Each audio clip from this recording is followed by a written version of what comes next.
Hello दोस्तों, जय हिंद। हमारे यूट्यूब चैनल अरविंद चौरसिया में आप सभी लोगों का एक बार फिर से स्वागत है। तो आज इस वीडियो के माध्यम से हम आप सभी लोगों को जानकारी देंगे कि अग्निवीर स्कीम क्या है। इसके विषय में पूरे डिटेल से जानकारी देंगे दोस्तों कि अग्निवीर स्कीम है क्या। बहुत सारे स्टूडेंट भ्रमित है, जानकारी नहीं मिल पा रहा है कि अग्निवीर स्कीम है क्या, उसमें क्या क्या प्रोसेस है, क्या है नहीं है। इसके विषय में बिना जाने दंगे फसाद कर रहे हैं। और हम जानते हैं बहुत जगह जगह पर इंडिया में बहुत सारे ट्रेन की, रेलवे की बहुत सारे नुकसान हुई। बहुत जगह जगह पर ट्रेन को जला दी गई, जो कि आप लोग ने देखे भी हैं कि ट्रेन का स्टेशन, बस तोड़ना फोड़ना, बस को जलाना, पुलिस पर पथराव, लाठीचार्ज, ये सब सारे। तो कहीं न कहीं स्टूडेंट के बीच में कुछ उपद्रव लोग जो है शामिल होकर इस तरह से स्टूडेंट को बदनाम किया जा रहे हैं। स्टूडेंट सभी जो पढ़ने वाले स्टूडेंट हैं, जो शिक्षित स्टूडेंट हैं, वो ऐसे नहीं कर सकते, क्योंकि वो जानते हैं कि अगर हम रेलवे की नुकसान कर रहे हैं, सरकारी संपत्ति की नुकसान कर रहे हैं, सरकारी संपत्ति को जला रहे हैं, तोड़ रहे हैं, बर्बाद कर रहे हैं, तो वो सरकार की नहीं, वो खुद हमारा अपना सभी लोगों का ही संपत्ति जल रहा है। वो सरकार का नहीं बल्कि हम और आप लोग का प्रॉपर्टी है, जो कि जलकर राख हो रही हमारे नज़रों के सामने। और आप लोगों के बीच में पुलिस पे आप पत्थरबाजी कर रहे हैं, जो कि आप ही में से भाई, आप ही का भाई निकल कर पुलिस में गया है और उसी भाई पे आप पथराव कर रहे हैं, और फिर उसी भाई ने आपके ऊपर लाठीचार्ज कर रहे हैं। वो मजबूरन आपके साथ ऐसे किया जा रहा है, क्योंकि आप लोग कुछ स्टूडेंट को नहीं जानकारी होने की वजह से सिर्फ आप लोग ये जान रहे हैं कि हमें 4 साल की नौकरी देकर हमें नौकरी से वापस किया जा रहा है। इस वजह से आप आक्रोशित हैं, सभी स्टूडेंट आक्रोशित है। हालांकि अगर इस स्कीम के विषय में हम भी नहीं जान रहे थे उस समय शुरू में, तो हम भी थोड़ा सा हमें भी लग रहा था यार ये कौन सा नौकरी हुआ, 4 साल नौकरी देकर उसके बाद नौकरी से वापस करना। तो लेकिन जब इस स्कीम के पूरे गहराई में गए, पूरे जानकारी लिए, पूरे जानकारी हासिल किए, तो कहीं ना कहीं हमें अच्छा लगा ये भी स्कीम कि चलो यहाँ हद तक ठीक है। और उम्मीद करते हैं कि अगर आप लोग भी इस स्कीम के बारे में पूरी डिटेल से आप सुन लीजिएगा, जान लीजिएगा, समझ लीजिएगा, तो उम्मीदता है कि आपको भी ये स्कीम अच्छा ही लगेगा। और दोस्तों, अगर आप लोग को ये वीडियो अच्छा लगे और तो एक लाइक कर दीजिएगा, और सभी दोस्तों के पास इस वीडियो को शेयर करें, ताकि सभी लोग जानें कि अग्निवीर स्कीम है क्या, इसका प्रोसेस क्या है, कैसे भर्ती होगी नहीं होगी, इसके बारे में पूरे डिटेल्स में सभी स्टूडेंट जाने, ताकि सभी अपना अपना दंगे फसाद करना बंद कर दे और बहाली नेक्स्ट में तुरंत आने वाली बहाली को अटेंड करे और बहाल हो जाए अग्निवीर में। तो सबसे पहले हम आप लोग को बता दें, सेना में भर्ती के अब नए आयाम शुरू होंगे। इस पर बात करने के लिए हमारे साथ हैं लेफ्टिनेंट जनरल के रिप्सवाल जी। ये बताइए, आप ईस्टर्न कमांड जीओसी हैं, लेकिन चीफ ऑफ स्टाफ हैं, लेकिन अगर मुझे ये समझना हो कि अब ये अग्निवीर की प्रक्रिया क्या होगी और कैसे देश के लिए युवा अब सेना में भर्ती हो सके। अग्निवीर की स्कीम जैसा आपको पता है कल लॉन्च की गई है। ये एक तीनों सर्विसेज में जो जवानों का जो भर्ती था उसका एक सिस्टम है। अग्निवीर में आज क्या होगा, जो भी अग्निवीर हम लेंगे सिर्फ 4 साल के लिए वो पहले ज्वाइन करेंगे। 4 साल बाद में उनके परफॉर्मेंस के हिसाब से उसमें से 25% को रिटेन किया जाएगा for regular service and 75% will be available in the civil state. इसमें कोई भी qualification, age criteria, selection process, test, कोई चेंज नहीं है। जो एक नॉर्मल जवान की जो भर्ती होती थी पहले, ये उसी तरीके से भर्ती होगी। रिटन एग्जाम होगा, फिजिकल टेस्ट होंगे, मेरिट बनेगी, उसी हिसाब से इनको लिया जाएगा। एक सवाल ये भी उठ जाता है कि अब जो ये भर्ती होगी, क्या पिछले कुछ वर्षों से, 2-3 वर्षों से कोरोना की जो दिक्कत आई थी, उस पर भी, उसकी वजह से भी इसकी बहुत ज्यादा जरूरत? नहीं, ऐसा नहीं है।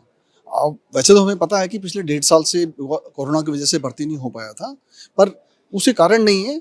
ये एक नया सिस्टम शुरू किया गया है और इसके बाद में फौज की जो भी भर्ती होगी वो अग्निवीर के थ्रू ही होगी। नॉर्मल जवान की जो भर्ती थी, जो पहले सिस्टम होता था, वो बंद हो गया। अभी सारी की सारी भर्तियां अग्निवीर के थ्रू होंगी। जब आप भर्ती करते हैं तो जवान कहते हैं, अग्निवीर कहते हैं, लेकिन जब उन 4 साल बाद क्या उन्हें एक सर्विसमैन का स्टेटस मिलेगा? उसमें क्या क्या तब्दीलियां, उनकी सुविधाओं में क्या अंतर होगा? देखिए, अभी आज का जो सिस्टम है, 4 साल के बाद में जो 25% जो लोग रहेंगे जिनको हम दोबारा रिक्रूट कर लेंगे, वो एक नॉर्मल जवान की तरह से ज्वाइन करेंगे। बाकी जो 75% निकलते हैं उनको कोई एक्स सर्विसमैन का स्टेटस नहीं मिलेगा, पर उनके पास काफ़ी फैसिलिटीज़ हैं। एक तो फौज में 4 साल का एक्सपीरियंस, एक डिसिप्लिन फौज में रह के ट्रेनिंग का, तो जो एक्चुअल सिविल सीट में बाहर किसी भी जॉब के लिए they will be far more competent than a normal person who is just coming out for college और स्कूल।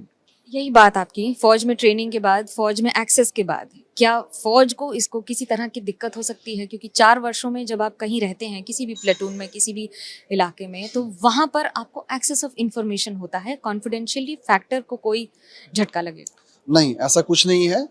ये जिस लेवल पे एक्चुअली रिक्रूट होते हैं और जिस लेवल पे ये लोग फंक्शन करते हैं, वहाँ पर उनका ऐसा ही कोई कॉन्फिडेंशियल इन्फॉर्मेशन के पास नहीं होता है जो बाद में हमारे लिए कोई प्रॉब्लम क्रिएट कर सकता है।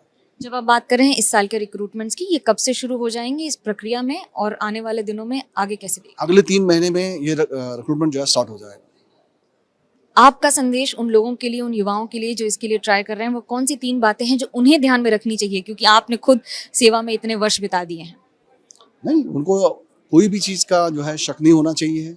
पहली बार नई स्कीम लॉन्च की गई है, उनको पूरी मेहनत करनी चाहिए एंड आप कम्पीट कीजिए, ज्वाइन कीजिए। 4 साल आप अच्छी मेहनत करेंगे, ट्रेनिंग करेंगे, तो आपके पास बहुत अच्छे चांसेस हैं to get retain in those 25%। And अगर आप रिटेन भी नहीं भी होते हैं तो भी 4 साल की आपकी सर्विस और जो ट्रेनिंग जो है वो आपको इतना एक काबिल बना देगी कि आपको बाहर किसी तरह की दिक्कत नहीं आएगी। लेकिन फौज को छोड़ने के बाद सिविलियन बनने का जो एक जज्बा और तमगा दोनों एक साथ होता है, वो कितना दिक्कत वाला होगा? इसमें कोई दिक्कत नहीं है। फौज में हर साल जो है हमारे जवान जो है 15 साल 17 साल की सर्विस के बाद में तो आते ही आते हैं, तो ऐसे कोई प्रॉब्लम नहीं होनी चाहिए। एक सवाल ये कि 4 साल की डेडिकेशन और ये जानते हुए कि आपकी पूरी जिंदगी फौज के साथ होगी, तो जो सिक्योरिटी लेवल होता है, कॉन्फिडेंस लेवल होता है सेना के प्रति कि कुछ भी होगा सेना हमें देखेगी और कॉम्पनसेशन भी देगी, उसको कैसे देगी? अग्निवीर एग्जिट करने के बाद में एक नॉर्मल सिविलियन है, उसको कोई एक्स सर्विसमैन की फैसिलिटीज नहीं मिलेंगी, बट मैंने बोला ना उसके पास और बहुत सारे ऑप्शंस हैं। लाइक आर्मी के अंदर एक जवान जब ज्वाइन कर लेता है उसको छोड़ने के लिए बहुत दिक्कत आती है, बट यहाँ पे इस स्कीम के अंदर जो है बहुत सारे लोगों को एक मौका मिलेगा। लार्जर जो यूथ है उसको एक मौका मिलेगा 4 साल सर्विस करने के बाद में, उसको एक एक्सपीरियंस होता है, उसे एक कॉन्फिडेंस लेवल बढ़ जाता है। एंड मुझे पूरा यकीन है कि बाहर आके सिविल में कहीं भी कोई भी जॉब करना चाहेगा तो उसको उसमें काफ़ी एडवांटेज मिलेगा। एडवांटेज तो मिलेगा खासतौर से उन लोगों को जो इसके लिए, इसका जो उम्र रखा गया है 17.5 से 21 साल, तो ये है 17.5 से 21 साल के बीच में आप ज्वाइन कराएगा आपसे। इसके बीच में एज जो है तो आप इसके बीच का एज में आप ज्वाइन कीजिएगा। और इसका क्वालिफिकेशन मैट्रिक स्तर से लिया गया। अगर मैट्रिक का ही स्टूडेंट आप ज्वाइन कर रहे हैं तो ज्वाइन करने के बाद आपका 2 साल इंटर करने में लगता है दोस्तों। ऐसे भी आपका अब कोई भी स्टेट या और में नहीं है जो कि मैट्रिक स्तर पे आपका वैकेंसी होता है। जब भी होता है तो 12 पास पे ही वैकेंसी होता है, तो 12 पास करने के लिए आपको 2 साल वेट करना होगा। तो उस परिस्थिति में जो मैट्रिक का स्टूडेंट है अगर 2 साल वेट करेगा तो वीर अग्नि में आप बहाल हो जाते हैं तो 2 साल वहाँ पे आपका नौकरी हो जाएगी। उसके बाद 2 साल बचेगा, तो 2 साल और पूरा करके आप वहाँ से आ सकते हैं। और आपकी वेतन 30,000 से शुरू होगा, 30,000 से शुरू होगा। इसमें से लमसम आपका 7,000 रुपया आपको फंड जो होता है उस फंड में जमा करेगा, ताकि जो कि आपकी 4 साल लास्ट हो बचेगा, चौथा साल में जो कि आपकी वापसी किया जाएगा वहाँ से, तो पैसे उसका वापसी होगा।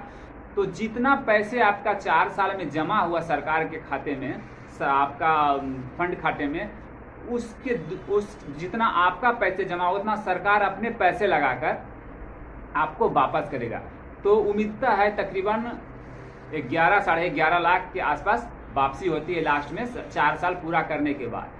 अगर आप और तकरीबन स्टूडेंट का जो एज रहेगा 4 साल जॉब कर लेने के वहाँ पे बाद भी आप एक्समैन कहलाइएगा। ऐसे मेन रूप से सरकार का मकसद है कि इंडिया का हर एक युवा को आर्मी ट्रेनिंग मिलनी चाहिए। खुदा ना खास ऐसा कभी हो हमारे देश के ऊपर संकट आए, मुसीबत आए, तो हमारे देश के हर एक युवा हथियार लेकर बॉर्डर पर आर्मी के साथ अपने दुश्मन के साथ लड़ने के लिए तैयार हो। मेन सरकार का ये मकसद है। तो इस मकसद के लिए बहुत अच्छी मकसद है कि हर एक जवान हमारा हर एक युवा हथियार चलाना जाने, आर्मी की ट्रेनिंग प्राप्त कर ले, ताकि हमारे देश की संकट की स्थिति में संकट से अपने देश को बचा सके। अब बात रह गया कि आप वहां से 4 साल के बाद वापसी आते हैं, तो 4 साल के बाद वापसी आने के बाद आपका एज बचा रहेगा। जैसे में कि आपका बिहार होमगार्ड हो चाहे अदर किसी स्टेट का होमगार्ड का जो होती है, उसमें 50% आपका आरक्षण दिया जाता है स्टेट लेवल की जॉब में। तो उस स्तर से भी आप वहां से आइएगा तो जो एनसीसी कैटेगरी का कैडेट जो होता है, सी कैडेट का उसका पॉइंट्स मिलता है, उसी टाइप से उसमें आपका नेक्स्ट आने वाली बहाली स्टेट में जो बहाल होते हैं, तो उस परिस्थिति में आपका आरक्षण रहेगा। तो आप जॉब नॉर्मली टाइप से जो वैकेंसी किसी वैकेंसी का आप पार्टिसिपेट करते हैं, उससे कहीं गुना आसान हो जाएगा अग्निवीर से आप आने के बाद, क्योंकि उसमें आपको 50% आरक्षण दिया जाएगा। तो उससे आप आकर के वहां से आने के बाद भी हर एक किसी भी स्टेट में आप अपनी अच्छी तरह से जॉब आसानी से जॉब प्राप्त कर सकते हैं। उसके बाद लड़के लोग कह रहा है सभी क्या मैं आर्मी से रिटायर होकर आऊँ और गार्ड सिक्योरिटी गार्ड में नौकरी करूं। तो दोस्तों ऐसा कुछ नहीं है कि आर्मी से रिटायर होने के बाद हम सिक्योरिटी गार्ड में नौकरी नहीं करेंगे। बस हमें इज्जत प्रतिष्ठा से नौकरी करनी है। कहीं भी नौकरी, अगर सिक्योरिटी गार्ड भी है तो हमारे देश की उसे सेवा कर रहे हैं, देश की सुरक्षा कर रहे हैं। ये नहीं कि वो गलत टाइप से वो उसकी नौकरी है, नहीं दोस्तों। घिरने नज़र से सिक्योरिटी गार्ड की भी नौकरी नहीं देखी जाए, क्योंकि वो भी नौकरी बहुत अच्छी है। और उसके बाद में तो ये भी है कि अगर आप एयरफोर्स में आप ज्वाइन कर रहे हैं तो वहाँ से आने के बाद आपकी बैंक में हो जा रहा है, भारतीय स्टेट बैंक में जॉब हो जा रहा है। तो ये सब भी बहुत अच्छे अच्छे ऑप्शन आपके पास है। तो आप लोग जहाँ तक कि हमें जानकारी था, हम उस जानकारी को आप लोग के पास शेयर किए, और उम्मीद करते हैं कि और भी इसके विषय में अगर जानकारी आता है तो हम आप लोग के पास शेयर करेंगे। तो प्लीज़ अगर ये वीडियो अच्छा लगे तो प्लीज़ मेरा एक लाइक कर देना और चैनल को सब्सक्राइब कर देना यार, ताकि इस तरह का वीडियो आप लोग को मिलता रहे। फिर नेक्स्ट वीडियो में मिलते हैं। जय हिंद, जय भारत।